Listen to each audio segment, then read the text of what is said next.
All right, Rabosai, good morning. Let's begin.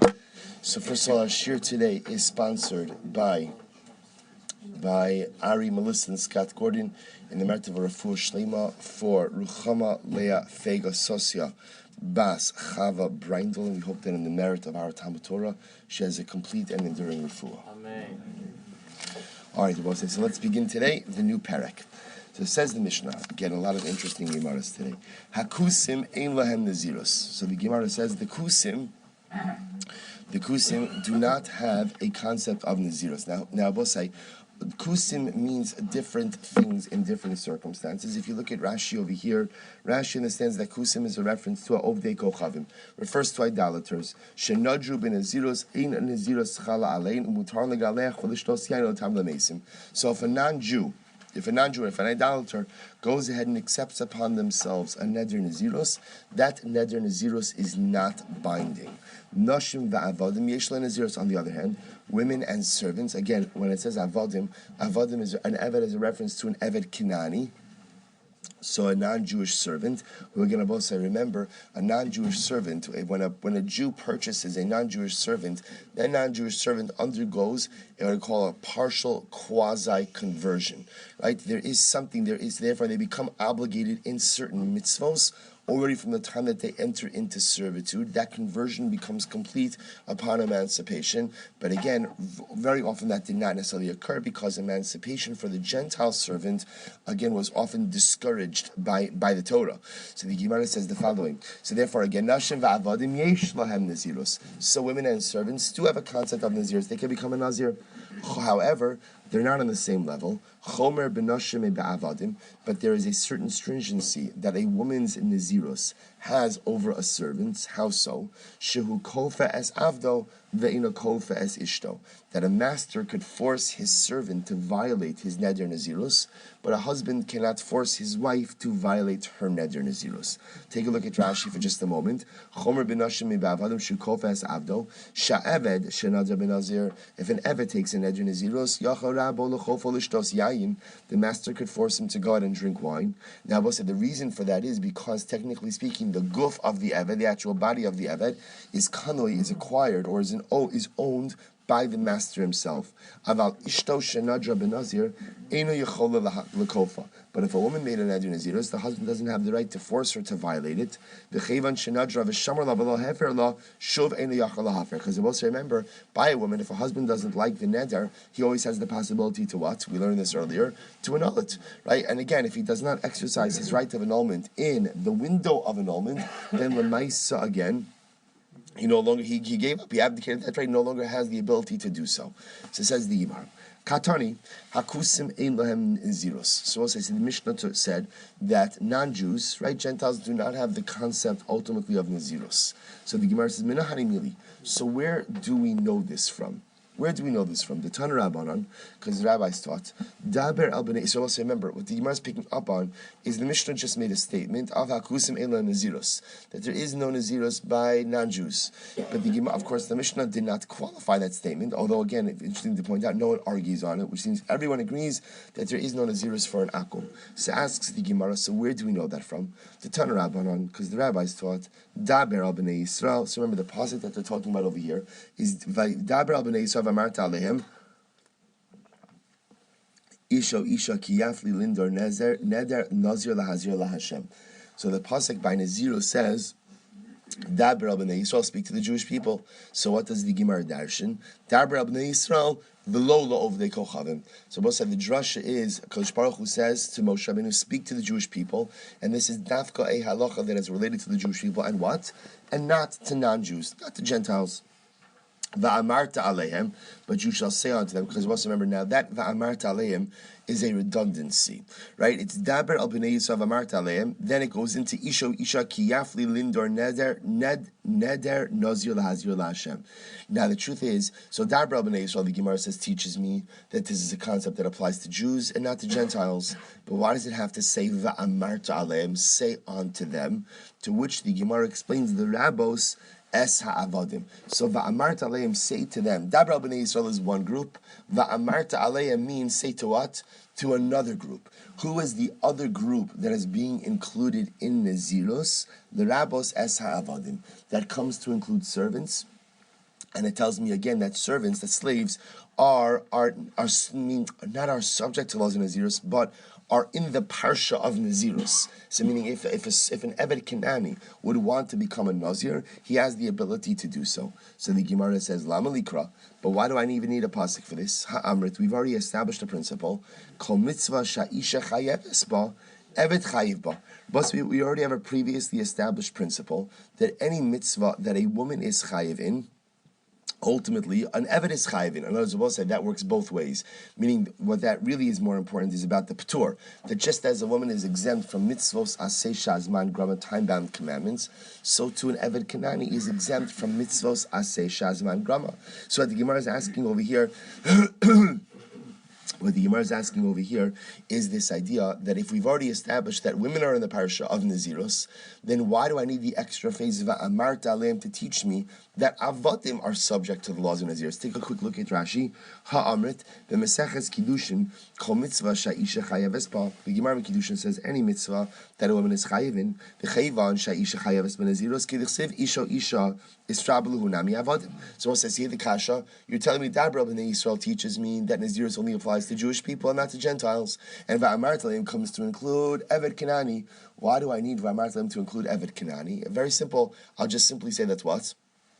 That Lamaisa again, that Lamaisa, that, and since a woman is subject to the laws of Nazirus, therefore by definition Eved Kenani is as well. I don't need V'amart Aleim, to which the Gemara says, Amarava, Rava says, no. Shiny Hacha, this, you need another drasha to include Eved Kenani, and I'll tell you why.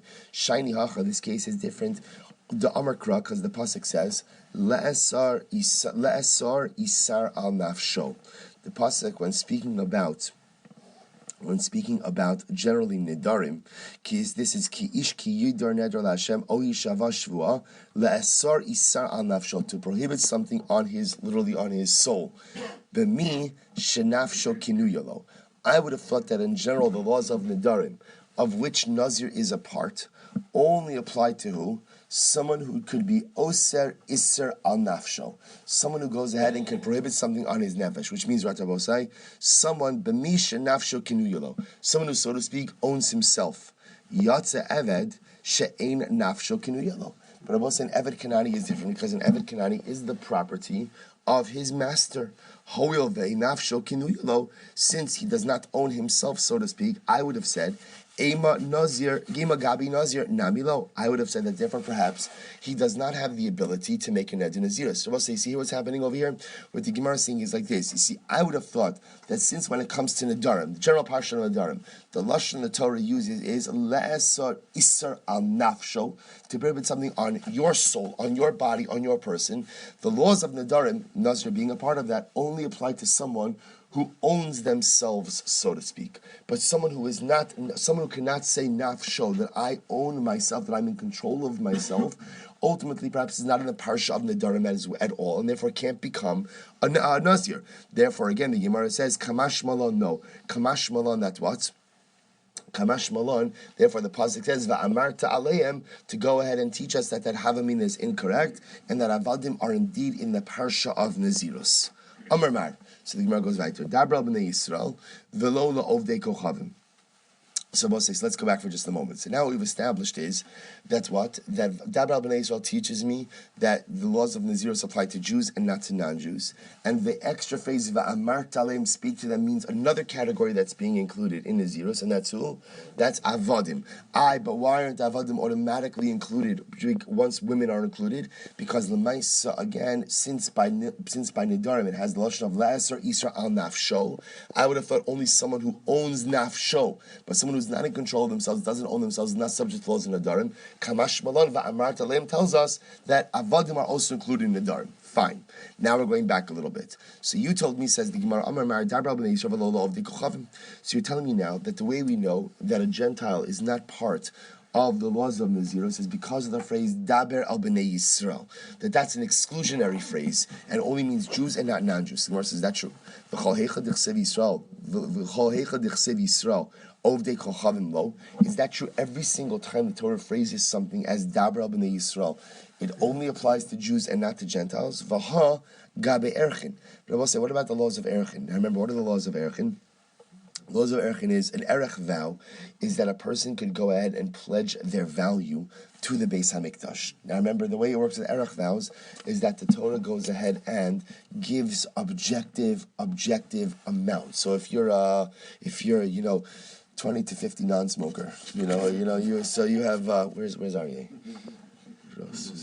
Right? Okay, am I getting this right? 20 to 50 non-smoker, you get your rates are right. So the idea over here is the Torah gives objective values for it. So men have one value, women have another value, children have a different value.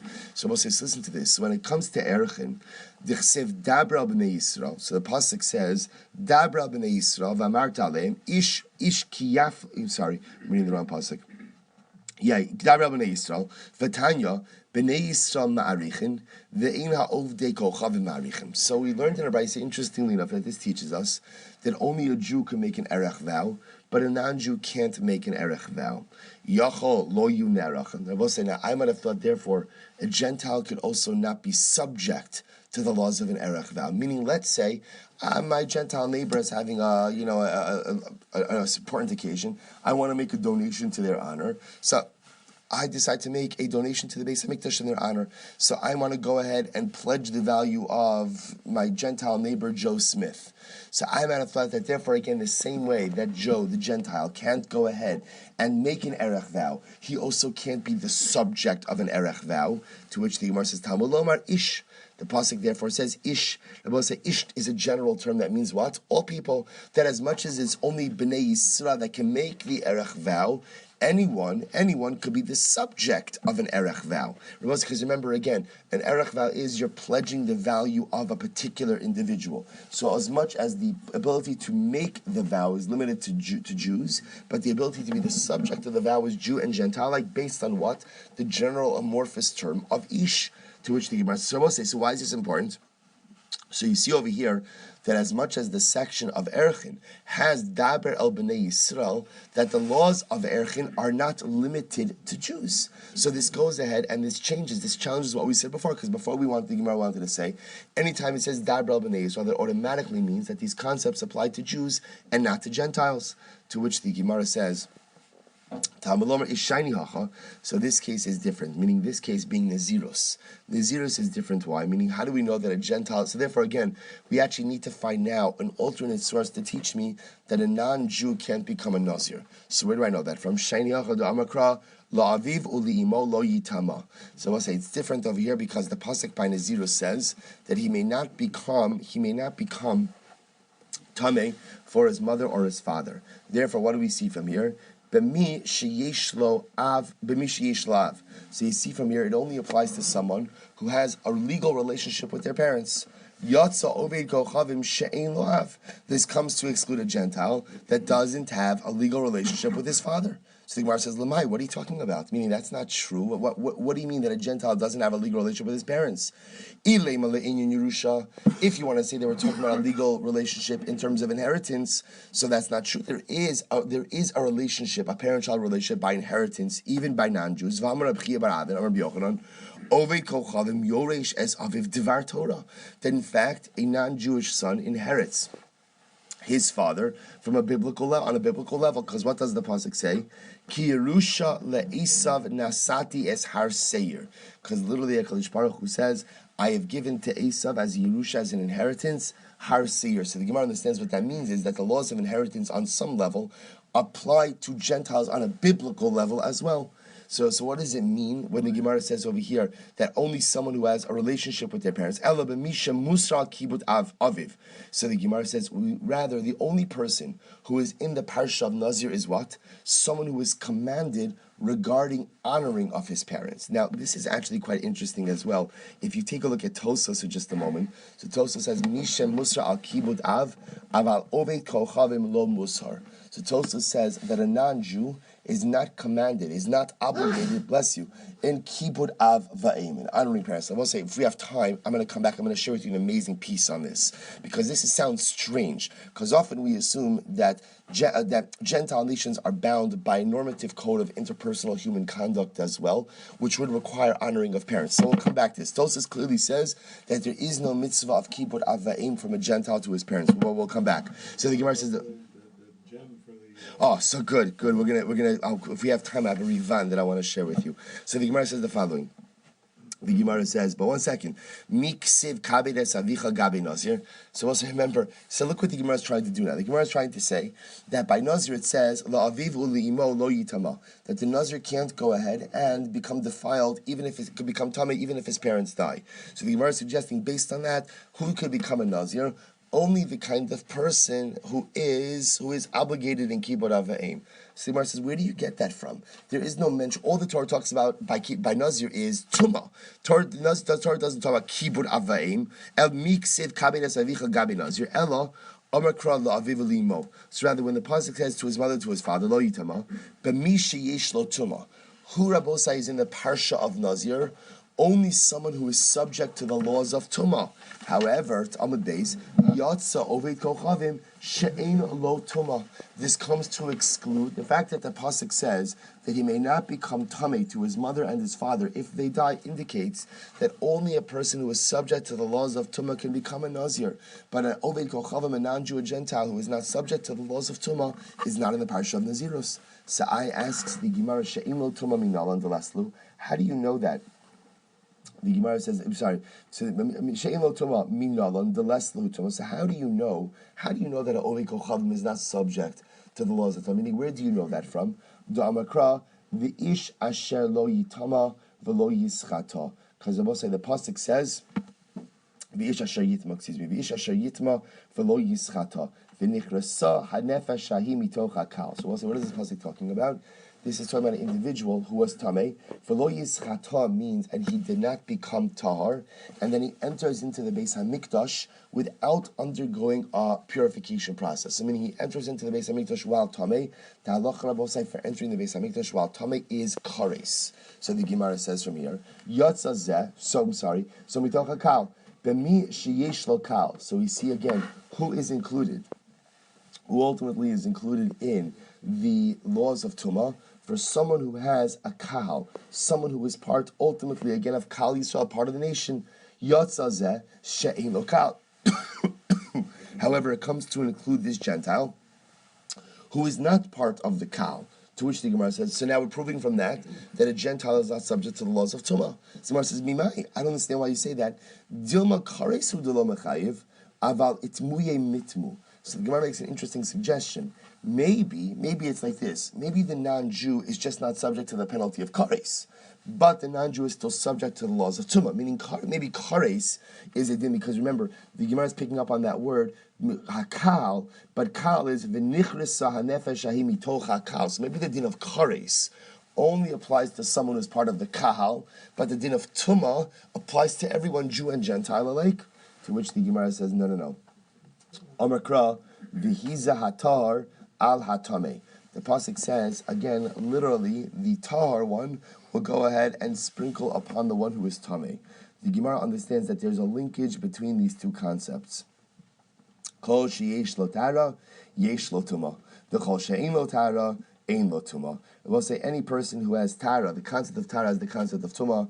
Any person who doesn't have the concept of tara doesn't have the concept of tuma. So the Gemara says, one second, ve'ima taruhu delo havile. Well, maybe not. Why can't we say that there's the possibility, Rabbosai, that maybe a Gentile could have a state of Tumah without having a state of Tara? Meaning, again, maybe ultimately Tara is only achievable by a Jew, but perhaps Tumah is a state in which a non-Jew could be. To which the Gemara says, Amikra, the pasuk says, "V'ish asher yitma v'lo yischata." Bless you. The pasuk says that a person who will become tamei and does not become tar. So we'll say, what's the drasha over here? Take a look at Rashi. Rashi's pretty much right across. This is like a bonus when Rashi's right there. Amar Kra, ish asher yitma v'lo yischata, iskish tuma l'tara. Am I skipping over here? Yeah, okay, good. So listen to this. The tarvayu tuma v'tara kamishtal b'chad gavra. V'hacha mashma. So listen to this. The pasuk says, "Ish ashari lo yitma v'lo yischata." So the Gemara understands that the pasuk is referring to tuma and tara within the same person. The tarvayu tuma v'tara kamishtaya b'chad gavra. That when is a person subject to the laws of tuma? Only when they're also subject to the laws of tara. V'hachi mashma kol mi she'ein lo tara ein lo tuma. Whoever does not have the ability to reach the state of tara also is not subject to laws of tumah.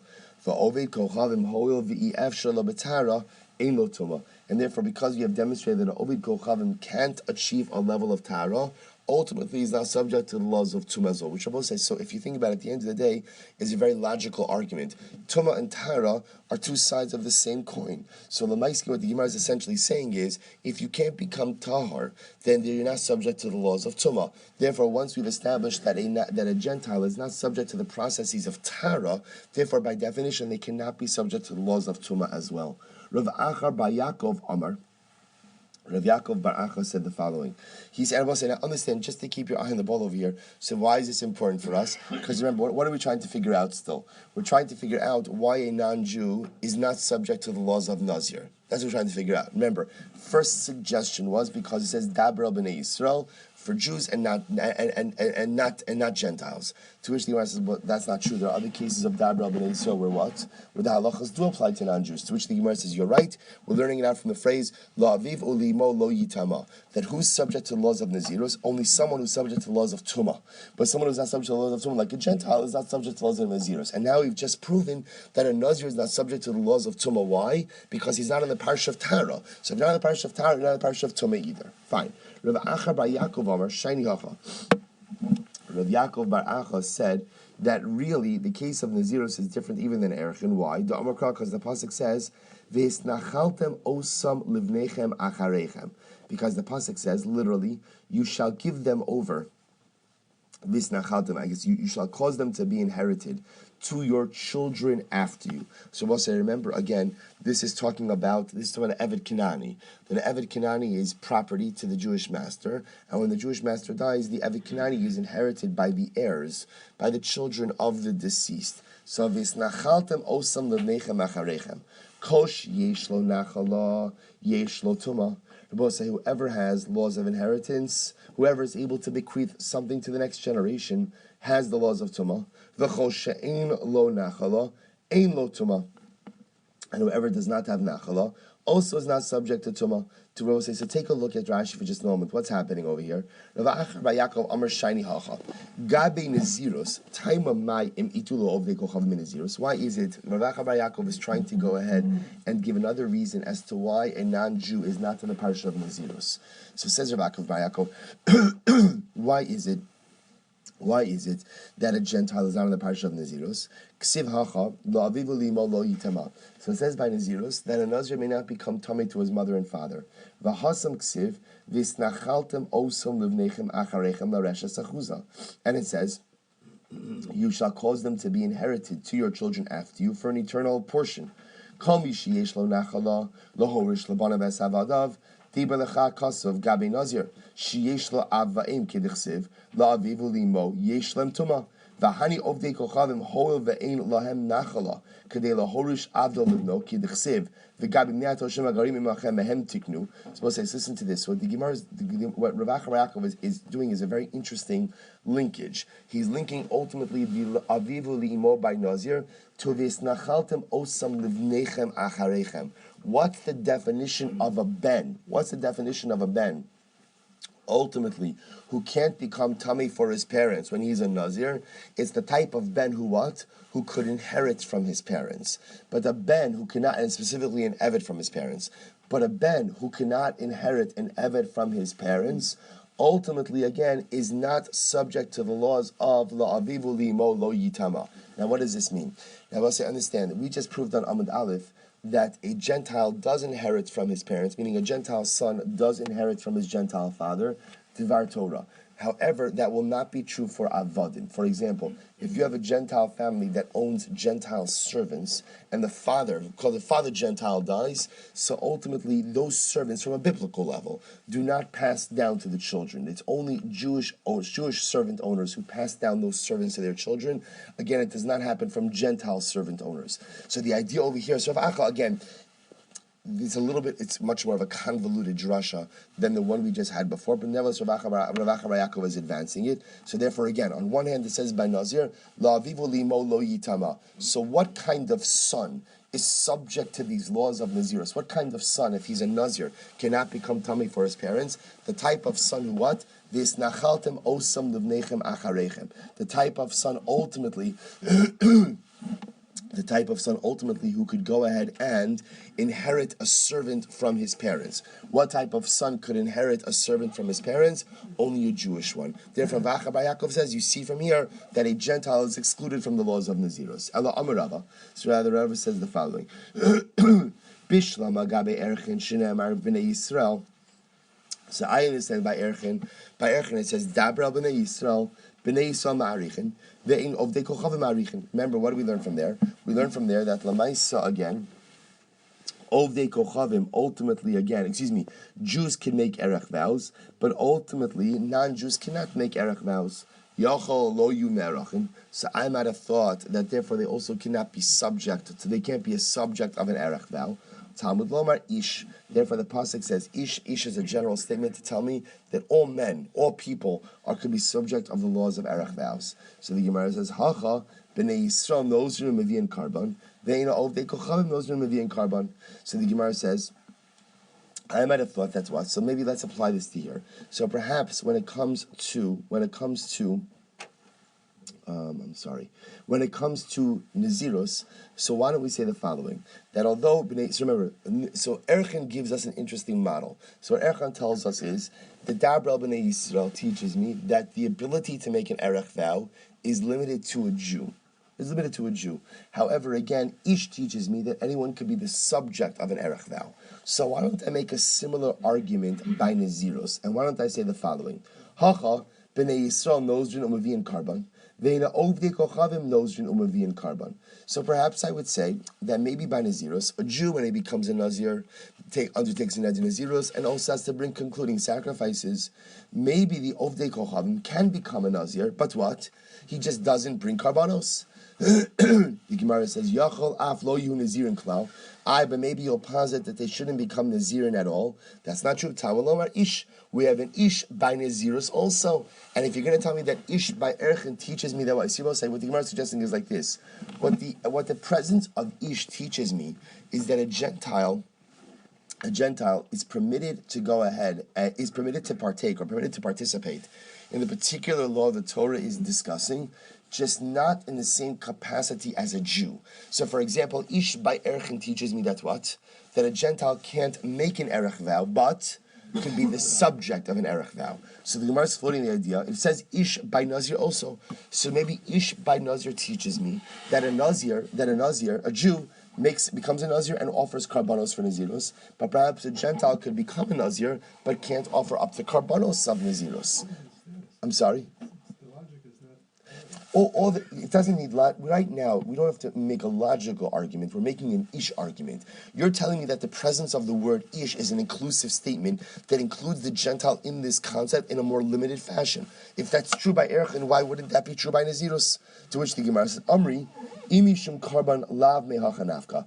No, that's not true. Meaning, if you're looking for a way to teach you, if you're looking for a source to teach you that a non-Jew would, even if you want to say that a non-Jew would be included in Nazirus, that non-Jew wouldn't bring the karbanos of Nazirus, we already have learned that out from somewhere else. Elamei Hasam. We've learned that out elsewhere. What does the pasuk say? Li'ola Pratlin Nazirus Tivra Rabbi Yosef Elias. So we'll say the pasuk over here that the Gemara is quoting is Daber el Bnei Yisrael, Daber el Aaron vel Banav al Kol Bnei Yisrael Marta Leim. Ish Beis Yisrael Umin Ager Be Yisrael Asher Yakriv Karbana Lechol Nudrem Lechol Nidvosam Asher Yakrivu LaHashem Olah. So we'll say this pasuk is because what does the pasuk teach me? This pasuk teaches me that a Gentile is permitted to offer up a carbon. Right? What kind of carbon are they permitted to offer? An Olah. So I don't need a pasuk over here to teach me that even if you want to have a havamina, that a non-Jew is a Nazir, that he doesn't bring the carbon Nazirus. I know that already.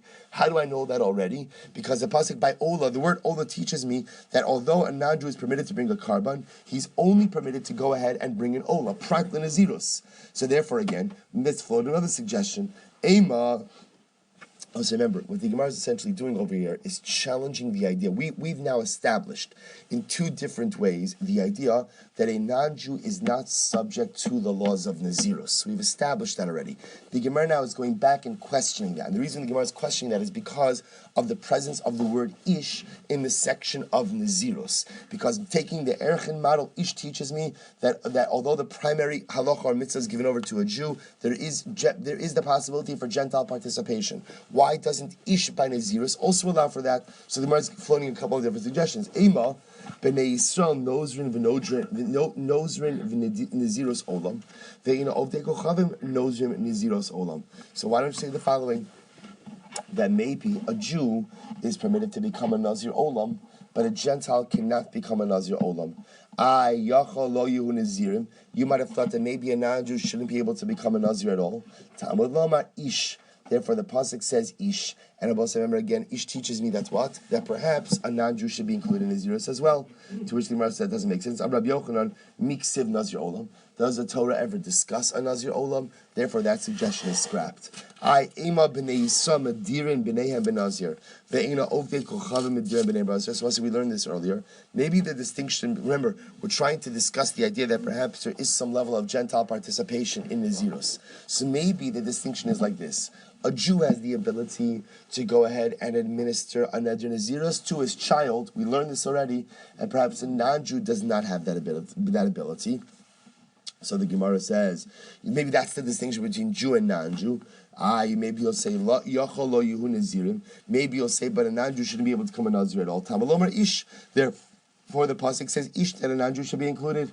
Ha'amar Rabbi Yochanan, halacha hi ben Nazir. Rabbi Yochanan says, no, that idea that a father could go ahead and be madir his son in Nazirus is a halacha l'Moshe Misinai. Let's make another suggestion. Ema, b'nei Yisrael megalchin al Nazirus avihen. Ve'ina ovdei kochavim megalchin al Nazirus avihen. Let's follow another suggestion. Maybe, remember we learned this idea that if the father was a Nazir and had set aside general funds for his nidrei nazirus without specifying which funds go to which animal. So we spoke about the idea that the son could then go ahead and use that money to go ahead and we're going to daven in the main shul, and could then go ahead and use that money to satisfy his neder nazirus. To which the Gemara says maybe that's a din that only applies by Jews and not by non-Jews. Top of Samech Beis. Maybe you'll say that a non-Jew shouldn't be able to become a Nazir at all time. Right? Therefore, again, the pasuk says Ish. Ha'itma am Rabbi Yochanan halacha hi ben Nazir. Rabbi Yochanan says no, that's a special halacha l'Moshe Misinai by Nazir. So therefore, if we bring this all together, so here's what we're left with. The Gemara wanted to pose a couple of different suggestions as to how a Nazir could potentially be involved in Neder Nazirus, and we've pointed out that all of the possible ways in which a Gentile could be included in Nazirus, and we pointed out that all of these different distinctions you want to draw cannot really be drawn, and therefore again we end up right back to the conclusion we had, which is that here's what we're left with: a Nazir is not subject to the laws ultimately again of a Neder Nazirus, right?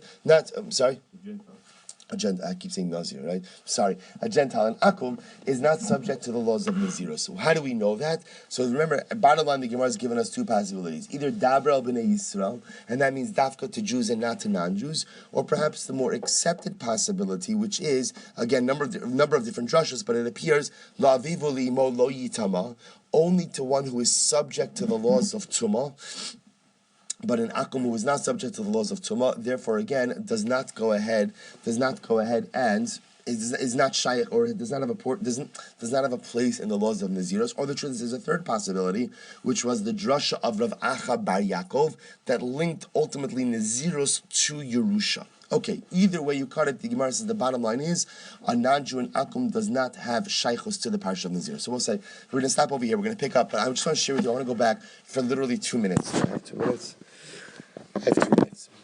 So listen to this. So remember again, on Amud Aleph, the Gemara quoted this interesting idea that a non-Jew is not subject to the laws of Kibbud Avayim. And in fact, Tosafos says quite explicitly, Aval Ovid Kochavim Lo Musar, Ovid Kochavim is not commanded about Kabed Esavicha Ve'asimecha. So we'll say, so again, it's interesting. So the Rivan has a discussion about this, and here's what's amazing. This Hashkacha Pratis, he quotes a Medrash Rabbah from Parshas Lech Lecha. So listen to this. So the Medrash says, "Vayomer Hashem al Avram lech lecha." Because Baruch Avram Avinu, you have to leave your land. Lefi shehaya Avram Avinu mefachid va'omer. Eight say v'yu mechalelin b'shem shamayim va'omrim hiniach aviv v'halach lo le'esik naso. So the Medrash says, Avram Avinu was concerned that when God told him lech lecha, he said, "How could I leave? I have an elderly father. And what are people going to say? This is the God of Abraham, right? This is the new dawn of monotheism. You forsake your elderly parents and you just go off on your own." So Avram Avinu, it's amazing. Avram Avinu literally didn't argue with HaKadosh Baruch Hu, but he said, "Ribono shel olam, you want me to go lech lecha lekadesh shem shamayim. I'm nervous that if I do lech lecha, it's going to be mechalel shem shamayim." So Amar HaKadosh Baruch Hu, lecha ani potrecha mikibud avaim, ve'ein ani poter la'achar mikibud avaim. So the Rebbe Shalom says, Avram Avinu, I'm exempting you. I'm exempting you from the mitzvah of honoring your father. But that's unique to you, not unique to anyone else. So let me just skip down a little bit. So the Rivan asked, again, it's a kasha on the Medrash, but interestingly enough, the Rivan wants to say, based on the Medrash, you see from here that what? That the Rebbe Shalom said to Avram Avinu, for you, I'm giving a p'tur. For you, I'm giving an exemption from Kibbud Avein. But what can you infer from that? That Gentiles do have a mitzvah. B'nai Noach, excuse me, that B'nai Noach do have an obligation of Kibbud Avaim. Avram Avinu had an exemption, he had a p'tur, but everyone else is obligated. He takes it a step further, by the way. He says, skip down a little bit. He said, I'll skip down a little bit. He says, all right. He says, Amnam nira deleka shum plukta bazeh.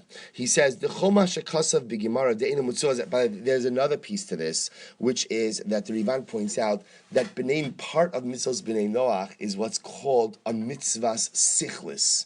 Mitzvahs sichlis means anything that's intuitive, that's logical, it's intuitive, even if it's not one of the explicit shem mitzvahs b'nei Noach. A ben Noach is still obligated in it. So there's two kashas the Rivan is asking. Number one, honoring your parents is a mitzvah sichlis. So why wouldn't it's illogical? So why wouldn't the ben Noach be obligated? Furthermore, again, the Medrash says explicitly, again, as much as you could bring a kasha from halacha from the Medrash, but again, the Medrash says explicitly that Kadosh Baruch Hu is exempting Avram Avinu, and the Avram Avinu is a ben Noach, right? Avram Avinu is not the first Jew. There's no Jews until Har Sinai.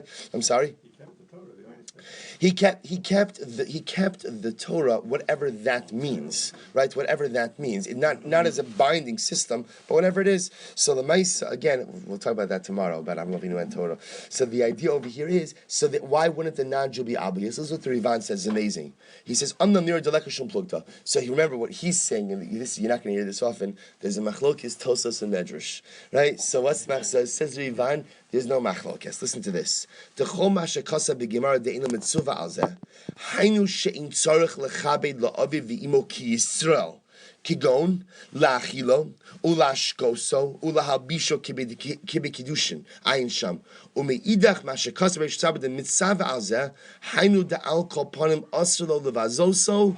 Both say, listen to this. There are different forms of kibbud avayim for Jews and non-Jews. A Jew is obligated in a heightened level of kibbud avayim. Namely, not only can I not disrespect my parents, and not only must I go ahead and give them what we'll call behavioral forms and demonstrations ultimately of honor, but I'm obligated to make sure that they're fed. I'm obligated to make sure that they're clothed. I'm obligated to make sure they have a decent place to live. I'm obligated to make sure that their quality of life and their lifestyle is in a good place.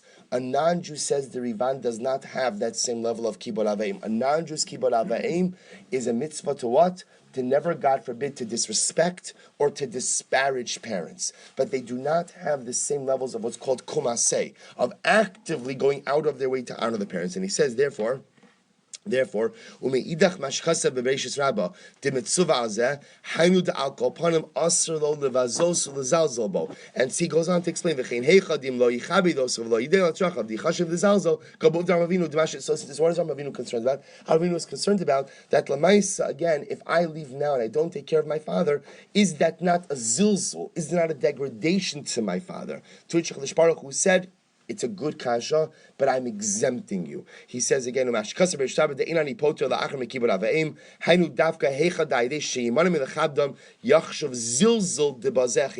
Ivan makes an incredible distinction.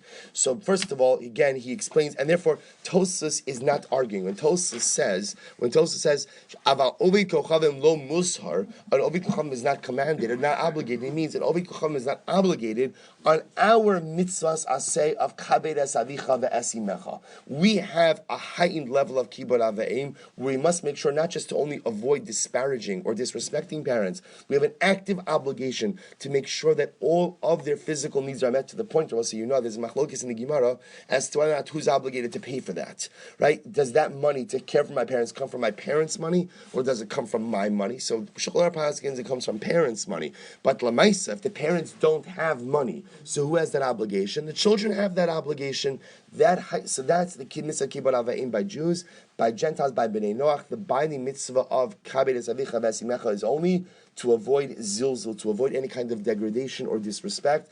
But there is no obligation to spend their own funds on the parents, and there is no obligation to ensure that any of the other lifestyle pieces of the parents are intact. Therefore, again, Tosas is saying that non-Jews are exempt from the mitzvah of kibud avayim that we have, whereas the Medrash is saying that Avram Avinu, Bnei Noach are bound by that basic level of kibud avayim. All right, well, so we'll stop over here. So, yeah, well, the truth is, yeah, again, it's an interesting thing that Avram Avinu was a p'tur. Wow. It was a p'tur, you know. That was earlier on. Come on, forget about that. We don't hold grudges in families. I thought that's kind of the reason you stayed away. No, because remember the Gemara says, Kishbar who says to Terach, to Avram Avinu, V'ata tava al avosecha b'shalom. When you die, you're going to be buried with your father. So everybody asked, but his father was an Oved Avodah Zarah, to which the Gemara says Terach did Shuvah. But Noach's kid got in trouble for looking